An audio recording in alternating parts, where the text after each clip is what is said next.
Cuma yang masih aktif untuk sampai saat sekarang cuma belum di launching tuh masih saya sendiri, album lagu daerah yang berjudul Kampung Sentana, Kota Wisata, Kampung Kabana, Kampung Budaya. Jadi itu yang terbaru. Udah itu dengan Lanau Idau, cerita tentang bagaimana Sanggau. Ada itu lagunya Pak Paulus Hadi, Bupati kita. Itu membawakan satu lagu yang berjudul Bumi Darah Nanti Rumah Kita.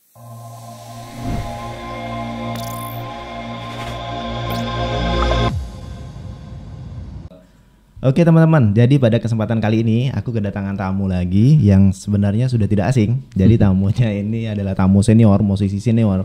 Dan kalau kalian lihat pasti kalian sudah mendengarkan albumnya. Nah, di sini kita bakal ngobrol-ngobrol tentang seni, kebudayaan dan sosial barangkali yang mungkin kita akan berbicara dari pengalamannya dulu selama bermusik, berkiprah musik di Kabupaten Sanggau.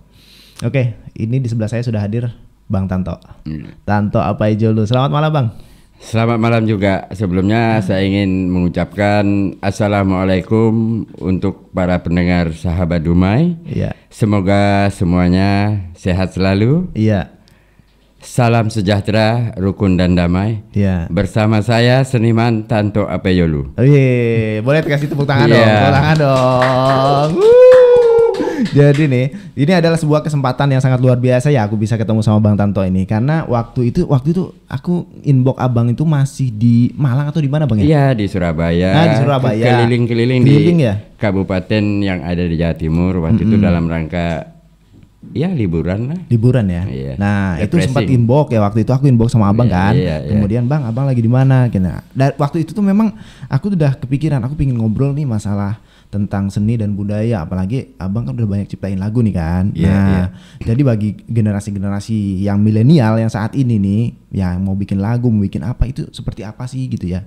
Nah, jadi kita mulai dari pengalaman Abang aja dulu ya. Nah, saya dengar Abang orang pasti tahu ya, Bang Tanto ini bukan asli Kabupaten Sanggau, tapi menciptakan karya-karyanya dengan logat dan bahasa Melayu asli Sanggau gitu ya. Nah, itu gimana Bang ceritanya Bang? Kebetulan saya sebagai boleh katakan bapak dan mama itu aslinya Jawa, cuma kita lahir di sini. Lahir di sini. Dibesarkan di sini, jadi saya sangat memahami apa yang namanya budaya yang saya lihat mulai saya dari lahir sampai saya dibesarkan, saya sangat memahami. Maka pada waktu itu terobsesi untuk membuat lagu daerah karena belum ada lagu daerah muncul, dan saya pada saat itu posisi pertama sekali yang membuat album lagu daerah Kabupaten Sanggau. Iya. Itu album pertama atau lagu pertama ya? Lagu pertama itu lagu apa tuh? Yang apa dulu itu? Dalam album perdananya itu Apayjolu dengan orang kampung yang sangat dikenal. Gitu ya. Jadi waktu saat itu Abang ngeluncurin album Apayjolu itu tahun 2004 ya kalau nggak salah ya? Iya. 2004 tahun kan? 2004 terus di launching sama Bupati waktu itu Pak Yansen. Iya. Di launching.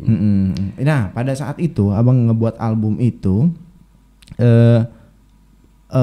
penjualnya masih dalam bentuk kepingan CD dong? Iya, waktu itu dalam bentuk kepingan CD. Jadi kita masih bisa untuk membuat suatu semangat karena apa kita membuat suatu produk itu ada yang diharapkan lewat CD. Dan CD itu sangat laris manis kalau untuk konsumsi ke kampung-kampung maupun di kota. Nah, sekarang ini kan perubahan zaman udah berbeda. Betul. Pakai YouTube. Benar. Nah, jadi kita di situ lama prosesnya untuk dapat menghasilkan dari segi finansialnya. Iya. Karena waktu itu kita masih menjual dalam kepingan CD. Iya. Itu waktu itu berapa keping CD yang dapat terjual pada saat itu? Kurang lebih 5.000-an. 5.000-an? Iya, 5.000 keping. Itu yang realnya, yang belum dibajak segala apa itu banyak banget tuh. Ini penyakit ya orang Indonesia kan, suka ngebajak kayak gitu kan. Padahal karya. Itu sampai ke Jakarta loh lagu itu. penjualannya karena waktu itu kan ada persatuan orang-orang Chinese di Jakarta, komunitas orang Sanggau itu ikut membantu membeli gitu. Oh, tapi waktu produksi pertama itu abang dapat sponsor atau gimana, Bang? Enggak, itu mandiri. Mandiri. Pribadi ya? Pribadi. Karena kita kepingin bagaimana kita mau menjual produk kita, mau tak mau kita mandiri sama teman-teman. Ya istilahnya patungan lah ya gitu. Patungan, rekaman, kebetulan sama-sama sehati lah, sama-sama jiwa seni itu kan. Akhirnya terwujudlah masternya. Setelah itu beli berapa ribu, per 1.000 deh. Iya, per 1.000 cetak, jual. Akhirnya sampai 5.000-an. 5.000-an. Makanya waktu di tahun-tahun itu sampai dengan tahun 2005, 2008 gitu ya. Nah, itu tuh ya aku kenalnya Bang Tanto Apejolu. Iya. Itu kan sebenarnya nama yang kita juga nggak boleh protes, itu kan anugerah dari masyarakat Sanggau sendiri yang memberi trademark itu. Jadi kita harus terima. Iya. Dan setelah itu keluar album apa itu, Bang? Setelah itu kita bermain mandiri. Ada kontek-kontek pilkada kita bikin. Jadi nah selain ini nih, selain abang ngejual dalam bentuk kepingan dan menyanyikan lagunya sendiri, abang juga nyiptain lagu kan? Banyak, berapa banyak lagu yang udah diciptain sama abang? Saya sendiri bingung udah berapa banyak ya. Kadang-kadang sampai lupa. Saking banyaknya ya? Iya. Tapi seberapa banyak yang jadi album? Kalau kita hitung mulai dari Bupati Sintang, Bupati Melawi. Mereka juga order sama abang? Iya, udah itu Bupati Skadau, Bupati Mempawah waktu itu Pak Rian Norsan. Udah itu Bupati Sanggau sendiri. Dari mulai Pak PH di periode pertama setelah wakil, udah itu ke periode kedua. Iya. Udah itu terakhir saya membuat album untuk Bupati Skadau Pak Arun, ternyata menang. Iya. Oh, luar biasa. Jadi kita berbicara tentang latar belakang. Abang basicnya itu dari apa sampai bisa nyiptain lagu? Sebenarnya saya dari SMA udah musisi, cuma saya waktu itu pegang drummer. Pegang drummer, jadi saya menciptakan lagu juga otodidak dengan berbagai referensi lah ya. Dengan rasa dan hati saya terwujudlah inspirasi. Itulah yang namanya seni tadi. Jadi kita bisa membuat satu cerita yang lahir dari dalam hati, terobsesi keluar lewat pemikiran, kita tulis, ya itulah wujudnya sebuah lagu. Baru di arranger dengan teman-teman. Iya. Misalnya saya minta beatnya seperti ini ya, sesuai dengan karakter lagu. Iya. Berapa lama itu pengerjaan yang album pertama? Kalau album yang pertama itu mengikut alur cerita pribadi saya sendiri. Iya. Misalnya kita ambil dari Apejolu itu kan kita angkat dari kehidupan sosial yang ada di Sanggau. Jadi terwujudlah sebuah cerita yang Apejolu itu jadi terwujud sebuah lagu. Jadi yang di album Apejolu itu kan kalau menurut saya itu syarat dan kental sekali dengan kulturnya orang Sanggau. Kalau kita bilang kultur, kita hanya memakai bahasa, tapi yang kita ambil itu dari kehidupan sehari-hari masyarakat di Sanggau. Apa yang abang ingin ungkapkan dari lagu itu tuh sebenarnya? Sebenarnya lagu itu tentang sosial di masyarakat aja. Bagaimana orang susahnya mencari kehidupan, dan bagaimana orang yang sudah punya kehidupan itu dengan apa ini dua sisi yang berbeda antara orang yang kehidupan lumayan, menengah ke atas dengan menengah ke bawah, di situlah. Iya. Tapi kalau dilihat dari video klip yang Apejolu itu kan sangat memasyarakat sekali ya. Iya. Ya kan? Karena judulnya tadi yang bikin booming tuh judulnya Apejolu itu kan abstrak. Iya. Lebih mudah diingat oleh masyarakat, ya kan? Karena itu bahasa sehari-hari. Bahasa sehari dan sering diucapkan juga. Iya. Nah, itu dia. Jadi itu salah satu trik marketing juga tuh. Ya, dan itu memang trik pencipta lagu. Jadi kita bikin judul nggak usah yang jelimet, yang kira-kira mudah diingat dan mudah diucapkan. Itu. Nah, kemudian dari setelah penciptaan album yang pertama, ya kan, ke album kedua itu selangnya berapa lama tuh, Bang? Kita sementara ini sebenarnya lagu album kedua itu sudah ada. Itu Orang Kampung 2, Orang Kampung Jilid 2. Oh iya. Cuma iya. waktu itu kami kehabisan dana dan jadi agak nyangkut. Termasuk di situ ada lagu Ensiban, ada lagu Wakil Rakyat, Dalam Masa Sanggau, lengkap di situ. Iya. Oh, udah banyak ya? Iya. Nah, itu dari karya-karya atau karangan-karangan lagu, ya kan, lirik-lirik lagu, itu kan banyak yang belum dijadikan sebuah musik ya, belum di-arranger gitu kan? Sebenarnya sudah semua. Tinggal video klip sebenarnya. Oh, tinggal itu. video klip. Jadi karena kita waktu itu ya kehabisan dana dan prosesnya kan untuk mengumpulkan dana untuk mewujudkan itu agak lama. Jadi kami tinggalkan, akhirnya lagu itu berkeliaran. Oh gitu. Dan sampai saat sekarang populer di masyarakat. Itu lagu itu belum dikemas secara satunya benar. Salah satunya apa? Ensiban. Iya. Itu orang sampai ke pelosok desa tahu dengan lagu itu. Oh iya kah? Iya. Itu ini salah satu lagunya. Coba. Boleh angkat aja. Oke, ini. Boleh PC dulu Pak Iwan. Kebetulan lagi ada di podcast.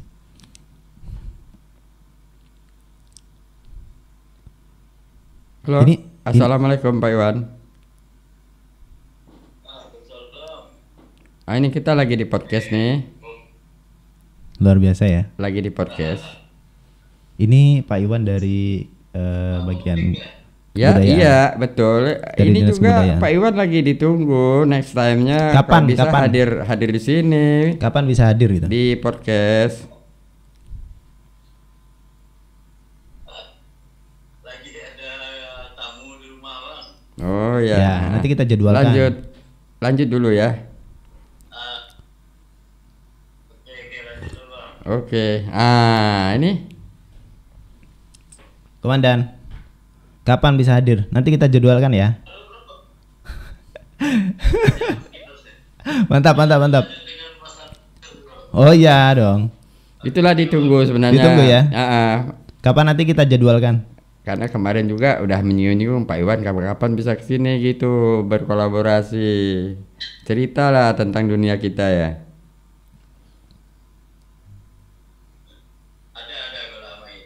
Oke, sip. Siap. Oke ya. Siap. Oke, yuk. Lanjut. Yuk, assalamualaikum.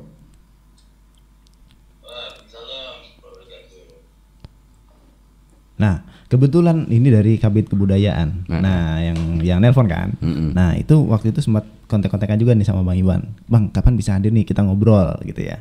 Nah, kemudian kita balik ke topik tadi. Itu kan untuk master produksi dan untuk permodalan pada saat produksi itu kan kita di sini agak kesulitan ya. Apakah kesulitan itu memang tidak mendapatkan dukungan dari pihak-pihak terkait ataukah memang tidak ada? Kalau biasanya kalau musisi itu biasanya pakai label nggak sih? Pakai label kan? Ada label yang ambil kan? Karena disangka mungkin belum ada label. Ya, jadi perusahaan labeling. Jadi gini, waktu itu kita belum punya suatu wadah yang namanya sanggar. Oh. Jadi kita kesulitannya di situ. Oh gitu ya. Pada waktu itu kita belum tahu gimana prosedurnya membuat sanggar yang bisa diakui dan bisa difasilitasi. Kita belum tahu waktu itu, kita hanya berkarya aja. Hanya gitu. Berkarya tanpa mementingkan birokrasi. Udah itu mengungkapkan rundingannya pun dengan teman-teman sesama musisi, sesama seniman. Ini bagaimana kita mewujudkan barang ini karya-karya kita, bagaimana supaya bisa dinikmati oleh masyarakat. Itu juga kan perlu musyawarah. Jadi akhirnya ya patungan lah sama-sama teman mewujudkan ya, modal sendiri, memasarkan sendiri. Nah, cuma sekarang ini kan udah enak, para sanggar itu legalitasnya harus dibuat, setelah itu didaftarkan sah daftar ke Dinas Pendidikan dan Kebudayaan. baru nanti dilihat anggarannya akan diperhatikan. Oh, iya kalau sekarang udah lebih mudah. Lebih mudah. Cuma Iya. kemarin ini kan persoalannya pandemi Covid, jadi Iya, agak sedikit ada keterbatasan pasti. Dan dampak itu bukan hanya untuk Sanggar ya, hampir untuk semuanya, Bang. semuanya, semua Iya, sektor iya, iya. tercutting di situ. Iya, iya, iya. Nah, balik lagi ke ke produksi ya, ke produksi musik yang ada di Kabupaten Sanggau. Di sekian lama Abang memproduksi musik gitu. Nah, kendala-kendala itu kan agak sedikit perlu tenaga lebih untuk bisa menjual album-albumnya gitu ya. Bahkan untuk memproduksi album-albumnya juga itu perlu perjuangan sekali gitu kan untuk di wilayah Kabupaten Sanggau. Itu ada nggak sih kendala secara khusus gitu yang sebenarnya tuh yang diperlukan sama musisi di Kabupaten Sanggau supaya bisa berkarya tuh ini loh gitu. Apa itu Bang kira-kira? Hanya satu aja, anggaran, biaya. Karena gimana pun kita membuat suatu pekerjaan itu finansialnya sangat mempengaruhi sekali. Berarti kalau misalkan itu disampaikan kepada pemerintah ya, kepada pihak terkait gitu, itu apakah maksudnya itu menjadi kemudahan gitu, akan membuka kemudahan gitu ya? Dan itu solusinya memang di situ. Iya. Ada kemudahan apabila sanggar kita sah daftarnya ada, legalitasnya ada. Ya. Karena mereka juga menganggarkan berdasarkan itu. Iya. Cuma mungkin tidak maksimal lah. Tidak maksimal Tapi seperti yang kita biasanya harapkan. kalau misalkan kayak sanggar dan lain sebagainya itu kan dia yang dibantu itu biasanya lebih ke peralatan dan perlengkapan gitu ya. Peralatan barangkali ya. Tergantung bentuk sanggarnya. Kalau sanggar saya ini kan memang produknya membuat lagu dan musik. Jadi yang kita minta biaya itu biaya untuk rekaman, arranger, penyanyi, untuk dana syuting, cuma itu. Mungkin kalau sanggar-sanggar lain tuh musik tradisional, dia menampilkan musik gambus misalnya atau hadrah dan lain-lainnya. Kalau kita memang spesialisasinya itu kita membuat lagu daerah, ya dengan musiknya sekali. Iya. Saya kira Abang pasti lebih memiliki banyak genre lagu yang bisa dimainkan barangkali ya. Nah, tapi lebih fokusnya Abang lebih ke mana tuh kalau dari genre lagunya? Kalau saya, kalau basic saya dulu bermusik itu di rock. Di rock ya? Iya di rock. Nampak Cuma sih begitu kita mencipta lagu, itu kita sudah harus berhitung. Berhitungnya begini, kita nih ibarat menjual lagu sama dengan menjual makanan, kita harus tahu selera orang. Iya. Jadi makanya saya itu tuh bermain di musik daerah dengan konsep pentatonik daerah. Jadi alhamdulillah hal itu kita merubah sikap bisa diterima. Kalau masalah genre, kita semua genre bisa melayani, tergantung daripada permintaan konsumen. Iya. Kayak lagu yang saya buatkan untuk Bapak SBY itu kan bentuknya country dan nasional. Iya. Dan alhamdulillah saya juga mendapat penghargaan dari istana langsung, ada dokumennya sampai sekarang. Gila, luar biasa. Dalam hal penciptaan lagu, padahal Abang ini basicnya ya autodidak lah ya. Ya ternyata tidak kalah. Nah ini berkaitan lagi dengan masalah penjualan dari album-album itu, dari karya-karyanya lah gitu, bukan hanya sekedar albumnya tapi karya. Misalnya kalau sekarang kan biasanya orang tidak lagi membuat satu album kan. Kalau sekarang ya saya lihat itu, jadi kita punya satu lagu kemudian kita publish aja di YouTube sekarang kan. Nah itu sudah menjadi satu karya. Kalau dulu biasanya untuk menjual lagu itu kita mesti satu album 10 lagu 10 gitu lagu ya. gitu ya. Nah, sekarang per satu lagu pun udah bisa ditampilkan. Tergantung untung-untungan lagi. Kalau yang banyak scrap, nge-share, ya menguntungkan bagi kita, ada hasilnya. Betul. Ya, itu apakah memang regulasi pada saat itu memang seperti itu atau ada hitung-hitungan bisnisnya seperti apa, gimana Bang? Kalau konsep YouTube saya enggak begitu paham. Ya, kalau yang konsep lama hitungannya ya. gimana? Yang jelas kita menunggu dari proses orang nge-like, subscribe, baru tapi kita kalau ada misalnya, hitungan. Betul. Kalau misalnya kan yang teori masih kepingan dan menggunakan waktu masih zaman kaset ya gitu ya. Mungkin kan abang pasti lebih mengalami itu. Saya lebih suka zaman manual. Jadi kita bisa hari ini produk, hari ini jual, hari ini menghasilkan. Bisa ketemu. Iya, betul. Kalau sekarang kita susah. Iya, karena kita mesti menunggu, ya kan? Dan itu ya untung-untungan. Proses. Iya, prosesnya untung-untungan. Bukan untung-untungan ya, kita butuh konsistensi. Maksudnya perjuangannya akan lebih besar dibandingkan yang zaman teori masih manual gitu kan. Misalnya kalau main YouTube orang hanya buka enggak subscribe, lewat, betul. Kita menunggu hasilnya, nunggu orang subscribe. Iya, betul. Nah, jadi di situ kelemahannya. Kalau kepingan kan orang langsung beli, enggak beli enggak dengar kan gitu, beda. Duitnya langsung diterima saat itu. Langsung diterima. Malah enak zaman manual dulu. Iya. Nah, kemudian yang kita balik ke masalah regulasi dan pendanaan untuk di Sanggar gitu ya. Nah, sekarang sanggar di Kabupaten Sanggau banyak kan? Banyak. Ya kan? Nah, mereka cuman relatif sih, tapi untuk sanggar yang untuk menciptakan lagu, yang untuk pemusik lah gitu, itu sangat jarang bang. Yang banyak itu tari gitu kan. Musik ada. Cuman lebih kolaborasi, lebih gabung misalnya musiknya sama tarinya gitu ya. Tapi kalau yang untuk menciptakan musik-musik kayak punya abang gitu ya, nah itu kalau kulihat ya mungkin baru berapa ya di sini, ada mungkin kurang lebih 3 atau 4 lah gitu. 4 itu pun ya mereka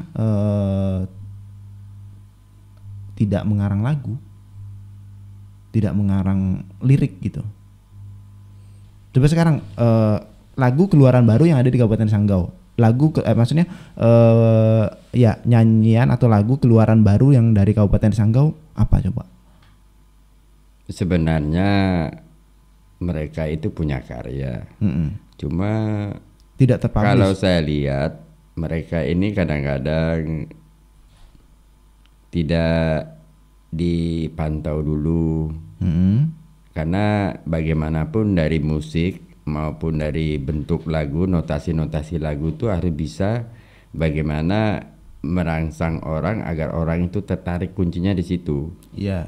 Jadi kalau macam teman-teman lain kalau bermain di pentatonik, dia harus bisa mencari roh pentatonik Melayu itu di mana. Iya. Misalnya pentatonik Dayak, musik roh-rohnya di mana. Iya. Setelah tahu itu, baru dia tahu bahwa ini lewat perasaan dan naluri itu bakalan laku atau enggak. Kita sendiri sebagai pencipta itu bisa merasa. Uji cobanya sebenarnya lagu itu ditampilkan kepada orang yang nggak tahu nyanyi, anak-anak kecil. Kalau anak kecil itu dalam uji coba kita udah bisa, walaupun hanya nenek-nenek, itu bakalan booming lagu. Oh gitu ya? Iya. Nah ini trik ini baru tahu nih.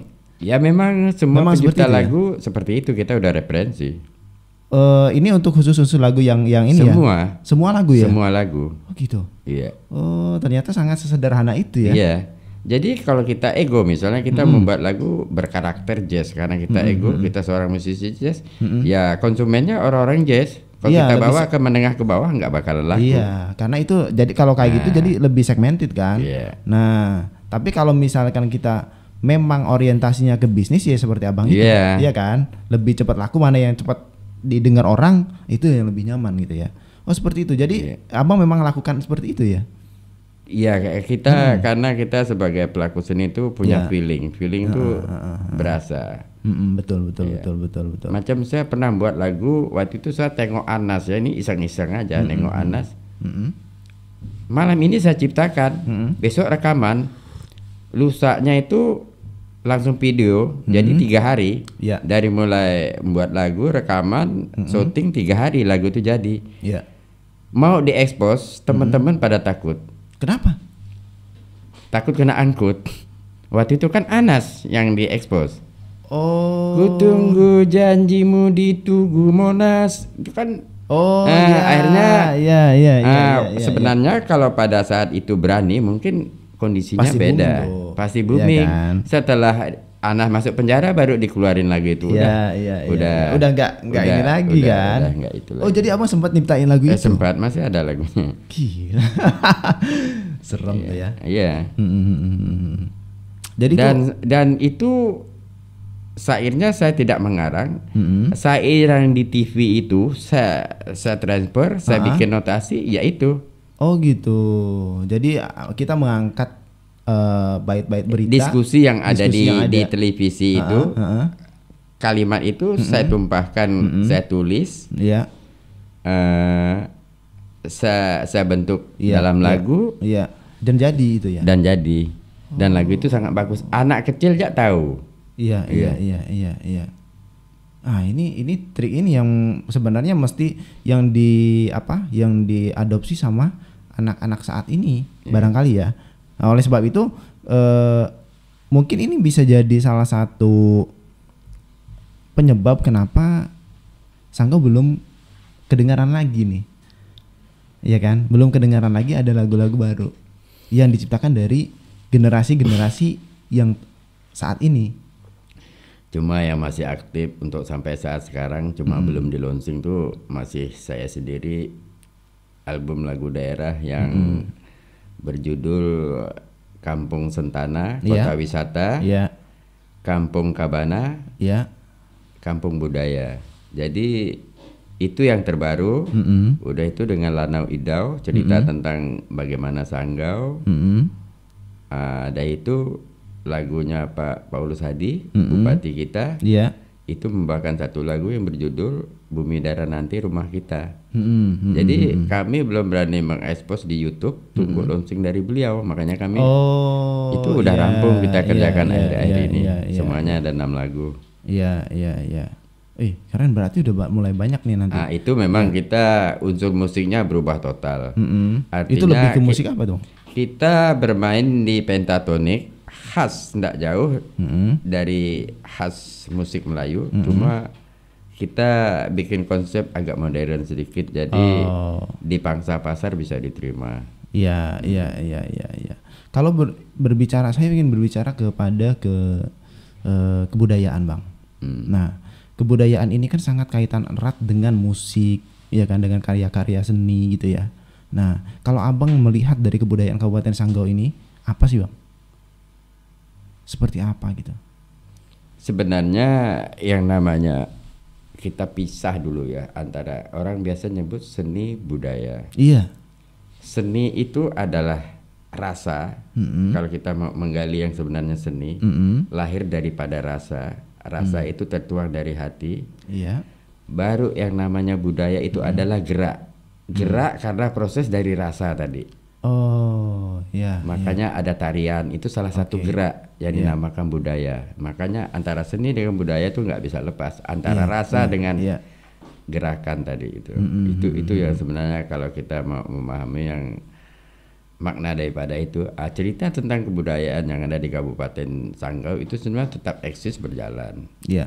Tetap eksis berjalan di mana-mana. Itu berjalan baik dari seni budaya Dayaknya, seni budaya Melayunya, itu sama-sama saling mempunyai keterkaitan erat lah. Iya, produk. Kan? Iya. Karena kebudayaan sendiri itu kan sangat kental ya, dan di Kabupaten Sanggau ini bisa dikatakan Indonesia kecil, Bang. Iya. Jadi sebenarnya budaya itu adalah identitas. Iya. Budaya itu menggambarkan suatu identitas daerah, negara, dan sebagainya. Itulah orang mengetahui Indonesia tuh ini loh identitasnya, budayanya seperti ini ya. Di situ termasuk juga Sanggau kalau kita ambil skup kecilnya. Iya, karena di Sanggau sendiri Madura ada, Sunda ada, Tionghoanya ada. Nah, makanya kita bersyukur saat ini Sanggau ini mendapat penghargaan dari pemerintah pusat sebagai kota budaya. Karena kita di sini hidup dalam keberagaman bisa nyatu. Iya. Lewat yang namanya konsep budaya tadi. Iya. Nah, di sini juga pasti ada apa sih konsep barangkali dari beberapa pihak terkait barangkali kan untuk mengembangkan dan melestarikan kebudayaan yang ada di Kabupaten Sanggau kan. Nah, karena Kabupaten Sanggau ini penuh dengan sejarah, ya enggak? Sejarah kerajaannya, sejarah persatuannya antara Melayu dengan Dayak, ya kan? Dan itu menjadi sebuah karya yang sangat kompleks apabila dibuat gitu ya Bang. Ya. Jadi gini, kalau kita bercerita tentang budaya Dayak maupun Melayu, sebenarnya kalau kita tarik dari sejarah itu bahwa Melayu yang ada di Kabupaten Sanggau maupun daripada etnis Dayak itu sebenarnya dari satu rumpun, satu nenek moyang. Cuma terpisah karena perbedaan agama. Itu aja. Tapi kalau kita tarik itu darahnya sama. Karena suku aslinya Kabupaten Sanggau, Kalimantan khususnya Dayak. Ya itu memang harus kita akui. Iya. Dan itu kita ini memiliki sebuah kekayaan yang khas. Contoh dari sisi musik yang ada di Kalimantan, ya kan, dengan dentingan sapenya, dengan alamnya, itu menjadi sebuah wahana baru sebenarnya untuk di kancah internasional. Dan di kancah internasional sendiri mereka memandang Kalimantan atau Borneo ini sebuah kekayaan yang sangat luar biasa, dan sukunya itu sangat majemuk dibandingkan dengan yang lain kan, maksudnya di pulau-pulau lain gitu ya. Tapi kebudayaannya belum terangkat ini Bang. Apa kira-kira yang menjadi kendala? Kenapa kita tidak seperti Bali? Kenapa kita tidak seperti kota-kota lain yang mungkin dari sektor pariwisata memang lebih maju? Kalau kita ambil contoh, itu dari tahun saya belum lahir kayak Sambas, itu budayanya udah dikenal secara nasional lewat lagu-lagunya. Lewat lagu-lagu, kayak lagu Cing Cing Priuk, Batu Balah itu kan udah dibawakan artis-artis nasional lagu-lagu itu. Iya. Kenapa begitu? Karena sosialisasi mereka itu cepat. Karena mungkin mereka memiliki akses yang tidak jauh dari pusat ibu kota. Itu tidak jauh dari perhatian. Dari perhatian ya pemerintah setempat lah. Iya. Itu kita enggak bisa pungkiri. Iya. Makanya Sambas itu kalau untuk Melayunya dulu lah. Iya. Nah, kalau untuk etnis Dayaknya yang kita sangat kenal tuh Dayak Kanayan itu udah lama, udah populer banget. Albumnya udah banyak. Iya. Sanggau booming. Yang paling booming setelah lagu Doleng Donado itu. Iya. Dengan beberapa pencipta lagu lain sekarang udah marak lah, udah merata. Iya. Nah, kalau untuk dari lagu-lagu Dayak sendiri itu banyak Bang sekarang. Banyak. Ya, itu sejak mulai 2005 kalau nggak salah. 2005, 2006 itu mulai bermunculan tuh lagu-lagu Dayak. Kan banyak sekali kan yang karya-karya dan album-album dari musisi-musisi Dayak itu banyak hadir pada saat itu. Nah, kira-kira apa yang bisa kita lakukan kalau misalkan supaya orang bakal mengenal lebih dekat lagi ya kan, lebih memblow up lagi gitu ya tentang karya-karya yang ada di Kabupaten Sanggau. Apakah memang kita hanya mengharapkan dari pemerintahnya saja? Apakah memang masyarakatnya juga memang harus bekerja keras untuk mempromosikan kebudayaan yang ada di Kabupaten Sanggau atau seperti apa, Bang? Sebenarnya itu kita tidak perlu juga bergantung kepada pemerintah karena pemerintah juga punya sistem, punya keterbatasan dana juga kadang-kadang. Iya.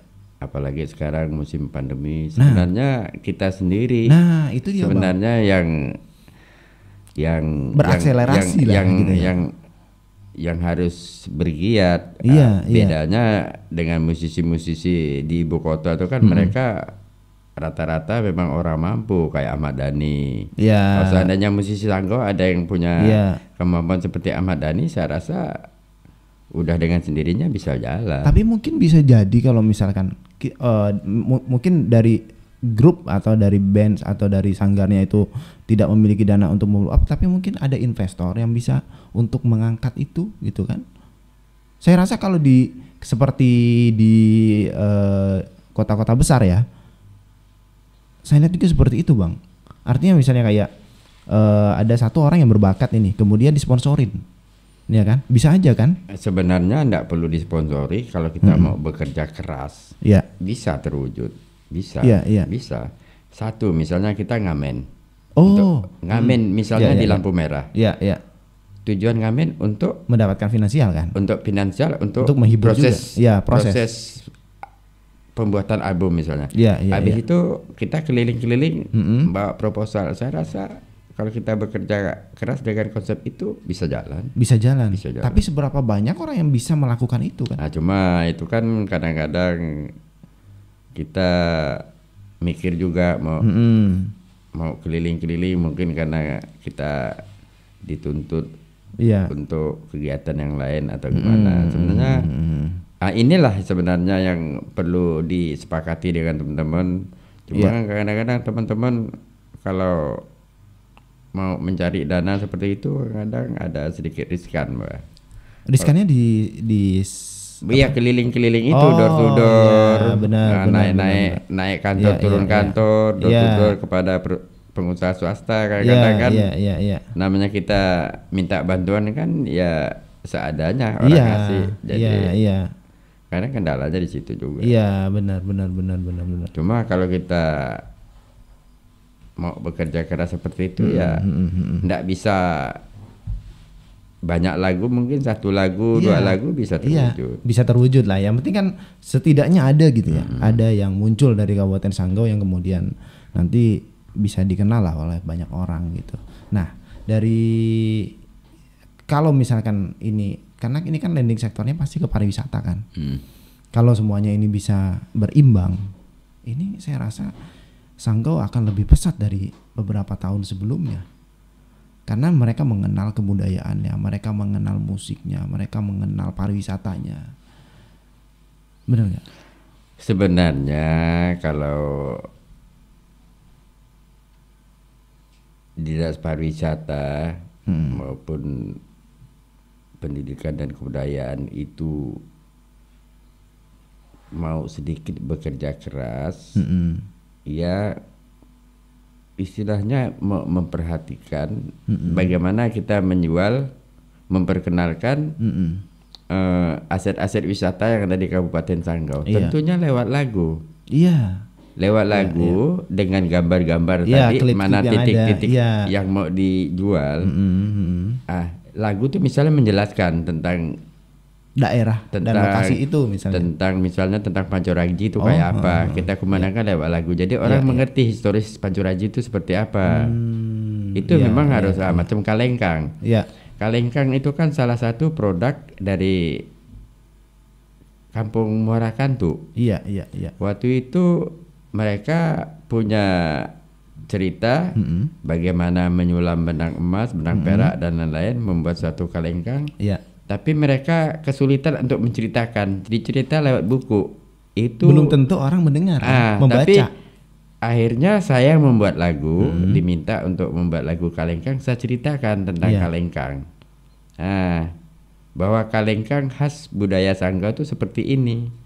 Akhirnya terwujud lagu dengan cerita buku yang diciptakan oleh Pak Haji Joni itu tentang cerita tentang makalah kalengkang, disinkronkan dengan lagu, jadi pas bisa dikenal ke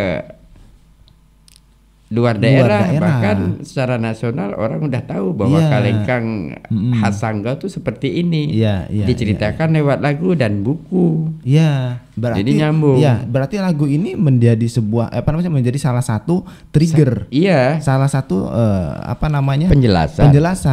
penjelasan dari buku ini atau rangkuman, sehingga ketika orang mendengar lagu, oh lagunya enak ini, kemudian di situ ada bait-bait cerita mungkin yang masih tersirat tetapi akan dijelaskan lebih detail dalam sebuah buku.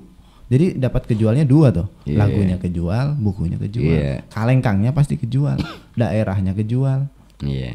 Iya, itu sangat berkaitan erat. Nah, ini mungkin menjadi sesuatu hal yang harus diperhatikan juga nih untuk generasi, karena pasti Abang punya harapan dong untuk generasi-generasi muda sekarang gitu ya. Itu apa Bang yang pingin Abang harapin dari generasi-generasi sekarang berkaitan dengan pariwisata, kebudayaan dan kesenian ini? Ya satu aja, asal mereka mau fokus dengan apa yang ia miliki di daerah seninya itu, saya rasa bisa terwujud apa yang diharapkan. Yang diharapkan sama dia. Cuma kalau kita setengah-setengah ataupun setengah terus ngilang. Nggak ditekuni, nggak konsisten lah ya. Nggak konsisten, itu yang kadang-kadang susah untuk kita wujudkan. Dan itu mungkin ini menjadi salah satu pesan Abang ya untuk generasi muda, karena memang kadang-kadang ya ketika kita membuat sebuah karya kemudian mungkin tapi belum dihargai gitu ya. Terkadang mereka langsung putus, kemudian ya sudah, mungkin aku nggak bisa berkiprah lagi, aku nggak akan membuat lagi barangkali, ya kan? Nah, tapi itu menjadi sebuah tantangan kan? Sebenarnya seorang seniman itu dia harus bisa membaca situasi. Membaca situasi satu. Kedua, mengapa saya bilang membaca situasi? Situasi itu menyangkut dari keadaan di luar kayak apa. Terutama pangsa pasar. Sekarang musimnya musim apa? Kalau misalnya musim pilkada, mengapa kita nggak buat? Kan orang perlu untuk menjual profil mereka dari visi misi. Itu yang saya lakukan. Mereka kalau mau bilang visi misi saya sebagai calon bupati, ini lewat halo-halo lama proses. Tapi kalau kita buat lagu, dikumandangkan lewat HP, selesai persoalannya. Dia tinggal datang aja, lewat gambar. Oh ini loh Pak ini, visi misinya ini, ada dijelaskan lewat lagu. Itu seorang seniman harus mampu mencerna itu. Di luar itu mungkin musim caleg. Kayak saya pernah buat lagu Pak Yulianto itu dalam bahasa Sanggau. Kalau bukan kita siapa lagi dalam bahasa Sanggaunya. Nah, jadi dari kita untuk kita. Pilihlah orang kita, istilahnya di lagu itu yang khusus untuk Pak Yulianto. Jadi dia itu hanya datang, nggak perlu bercuap-cuap, lagu udah menjelaskan. Bedanya di situ. Kalau kita kampanye nggak pakai lagu, itu kita perlu juru bicara, juru kampanye dan lain-lain menjelaskan betul. Maksud dan tujuan kandidat ini, caleg ini dan itu. Tapi kalau kita kemas lewat lagu itu simple. Kos politik juga kecil. Dan itu menjadi salah satu trik untuk itu karena saya jeli memperhatikan itu. Saya bisa masuk karya saya lewat ini. Nyatanya ya termasuk Pak Ria Nursan, Pak Tarmiji udah merasakan lagu saya. Makanya saya punya WA beliau, bisa komunikasi. Itu salah satu kepercayaan yang luar biasa. Jadi saya ini lewat seni, bagaimana saya menahan berjuang dengan hidup seni saya yang seadanya. Maklumlah kita di Sanggau, di kampung ini kan tidak bisa apa-apa. Betul. Saya hanya bisa berkenalan sama pejabat satu dengan yang lain. Nyatanya ya kalau dibilang kaya sih enggak, tapi dibilang susah juga enggak. Ya bisa bertahan lah. Cuma betul. Di saat kita sulit ya kita terus terang. Betul. Karena kita juga nggak pernah neko-neko sama pejabat, welcome aja. Betul. Yang penting kita ikhlas bergaul udah. Dan itu menjadi salah satu jiwa seni ya kan. Memang jiwa darah seni itu memang nggak bisa dihilangkan, tapi dia akan selalu fleksibel dalam kondisi apapun, benar ya Bang? Di situ. Dan ternyata obrolan kita kali ini memang sebenarnya masih banyak nih Bang yang aku pengen obrolin gitu ya. Kalau cerita seni budaya nggak habis-habis. Betul. Nah, hanya mungkin kita akan terbatas oleh waktu dan kita mungkin akan mengundang Abang di segmen berikutnya ya. Kita akan ngobrol mungkin ya yang hal-hal lain karena pengalaman Bang Tanto sendiri pasti lebih banyak dong dibandingkan musisi-musisi yang muda saat ini, dan sebenarnya yang dari musisi-musisi muda yang milenial saat ini juga mesti belajar dari sejarah gitu Bang. Oh iya, salah satu dulu gini Mas Topik, saya pernah membuat lagu judulnya Gawai, tapi saya transfer dalam bahasa Inggris. Oh, ada lagu saya, saya berbicara tentang gawai, tapi saya buat musiknya musik pentatonik daya. Tapi saya cerita tentang gawai, tapi pakai bahasa Inggris yang namanya tuh Dancing Jonggan. Itu ada saya buat di album Ape Jolu. Cuma saya kena kritik, mengapa kok lagu daerah ada lagu bahasa Inggris? Padahal saya menceritakan tentang daerah kita lewat bahasa perantara, bahasa Inggris, agar orang tahu. Iya, harusnya memang seperti itu. Akhirnya mereka menyadari hal itu. Ya. Dan itu sebenarnya mungkin boleh tuh kita publish. Udah dipublish. Udah di satu paket sama Ape Jolu. Satu itu lagu Des Jonggan itu.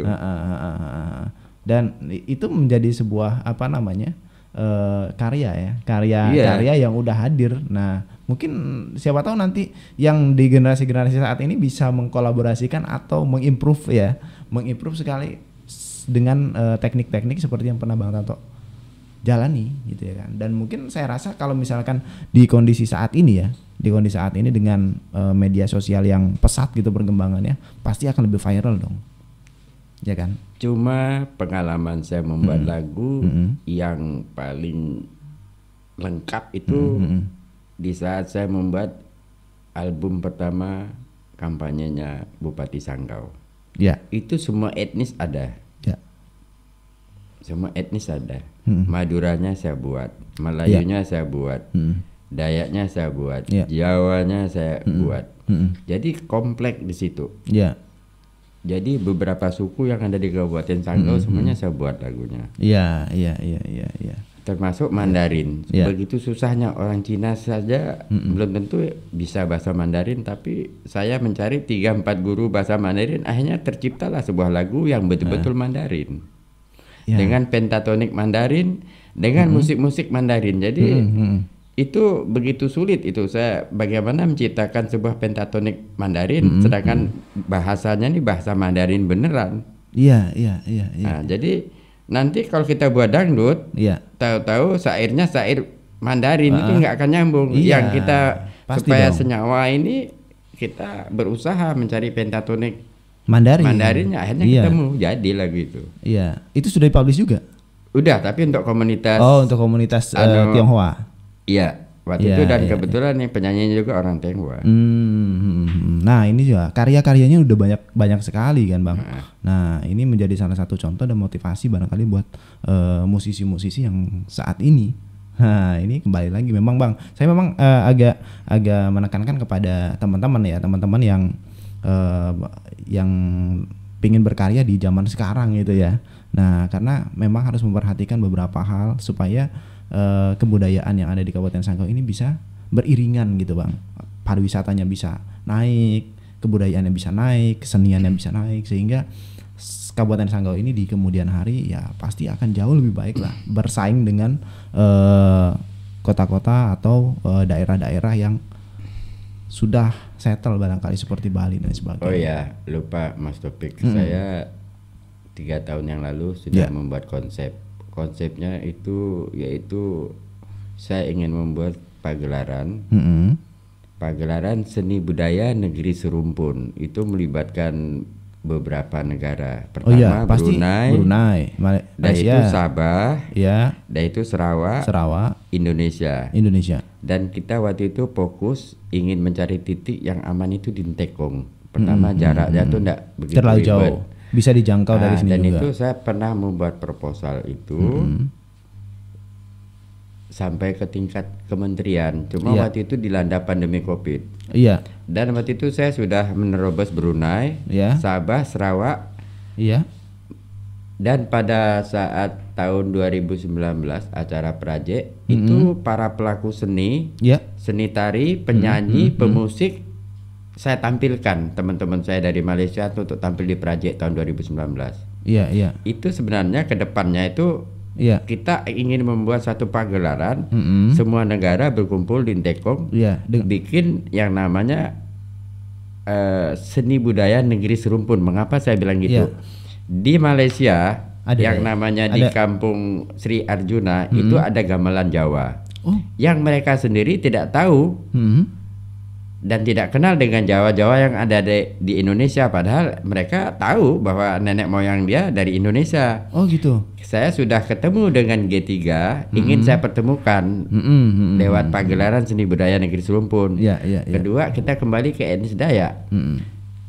Bahasa Ibannya di Sarawak dengan bahasa Ibannya di sini, Bedayuhnya di Sarawak dengan Bedayuhnya sama bahasa, nggak ada yang beda. Makanya saya ingin membuat pagelaran negeri serumpun.